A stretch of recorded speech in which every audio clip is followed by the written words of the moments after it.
Hello everyone, আমার আজকে একটা পার্সেল চলে এসেছে, এটাকে আনবক্স করব। তো আমি এখানে অ্যাক্রিলিক কালার নিয়েছি কিছু, তারপর ব্রাশের সেট নিয়েছি। এটার দাম হচ্ছে যে কি 590 টাকা।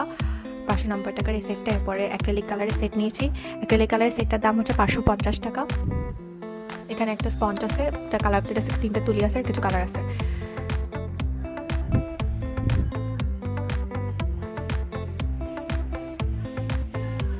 তারপর একটা ব্রাশ যে পেইন্টগুলো থাকে এগুলোর সেট নিয়েছি। এগুলোর যে তুলিগুলো অনেক নরম। আর এটা হচ্ছে দেখি মনমার্টের সিরামিক যে পেইন্ট, সেটা এটার প্রাইস হচ্ছে 790 টাকা।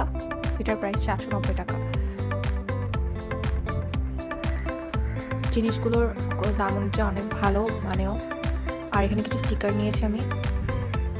আর এগুলো সবগুলো জিনিস, আর এগুলো দিয়ে আমি কিছু পেইন্টও করেছি।